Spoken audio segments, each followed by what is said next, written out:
Good evening, students. Lastly, we were doing this particular topic of technique of manpower forecasting.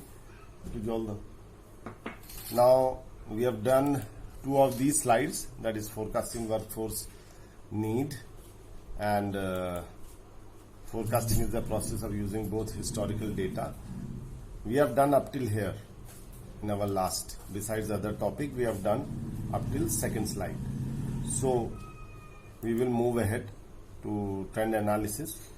So forecasting is the process of using both historical data and predicted scenarios to determine workforce need during a stated plan period.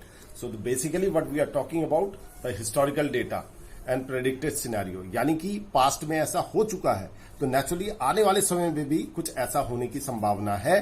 तो based on these historical data, previous years data, we can have a prediction कि चूंकि ये trend चला आ रहा है कि the manpower requirement has been like this, so in future also let's say in next 1 year it will remain the same. So forecasting technique, they analyze the previous trends and the predicted scenarios to determine workforce need. यानी कि पिछले data को analyse करके हम future को predict करते हैं. So based on this we will move on to the trend analysis, which involves studying historical organization employment levels to predict future employment levels. As I already said, that once you understand and analyze the previous year's data and make a predictive value, कि आने वाले समय में चूंकि पीछे ऐसा हुआ है तो आने वाले समय में भी कुछ ऐसा ही होगा. Based on this analysis, there's something which has previously happened, so the same trend will follow through in times to come. ये है इसका logic. Thereafter, for example, if on an average employment level in the organization have increased 5% per year, it might be logical to forecast that 5% increase the next year's planning period. So this is an estimation based on the previous year data, whereby we are projecting a data for the future. So I think this is clear to everybody. Next is here, we are continuing with the same. A more accurate forecast using this method might be to evaluate trends in separate departments. Now, organization comprises of so many departments which are having different functions. So, rather than getting to analyze the overall organization, if you get into more focused areas, like you are predicting the manpower forecasting for a particular, let's say, production department, let's say marketing department.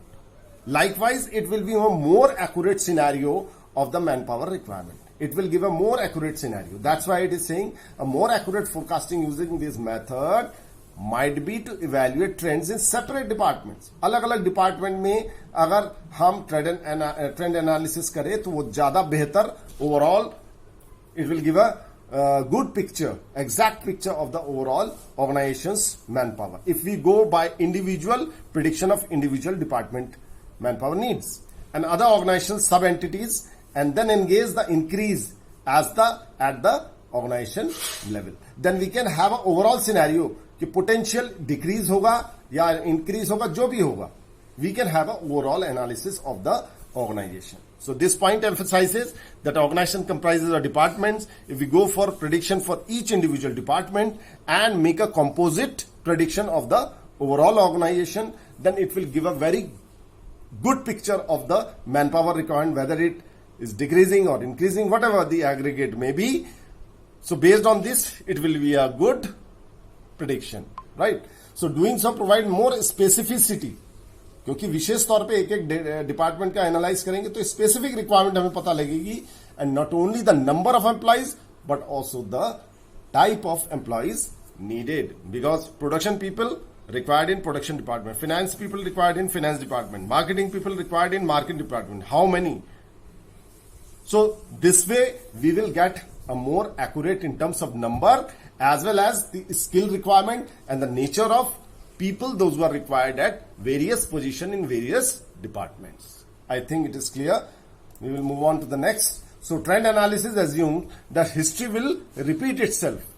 This is the basic assumption, that history will repeat itself in today's more volatile times. That might not be the case. So this is very important to understand. However, trend analysis provides some data on which final forecast can be made. Now, this point is saying that in today's volatile times where there are so many numerous ups and downs in the business scenario, you can always cite an example of COVID example. That so many kind of businesses have got affected in the last 6 months. It has got all topsy-turvy.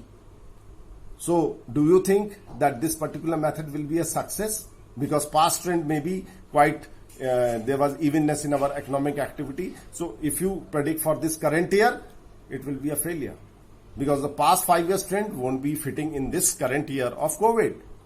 So trend analysis might work in a way where the economic activity and the overall scenario at an average is following a definite trend. But if it is volatile, ups and downs hai, then you can say that this particular method is going to fail. Because analysis of past will not have good prediction of future. This is the bottom line. I think it is clear to everybody.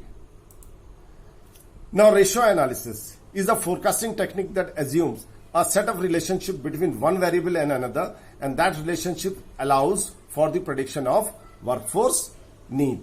So assuming no increase in productivity, an organization might be able to predict total workforce requirement based on predicted total sales or total productivity. Now it says that assume a set of relationship between one variable, yani ki there is a dependence of one variable with the other. For example, there is a need in the market, so productivity will increase. Productivity will increase, the sales will increase. So different ratios are analyzed. The different business aspects are analyzed under a ratio analysis. So this forecasting technique allows the prediction of workforce need with the relationship between various works like productivity, sales, market requirement, new technology. These are all interrelated things. So there has to be a analysis between these all components. Now this is an example to justify everything. Now I have given this example, you will understand this thing very well.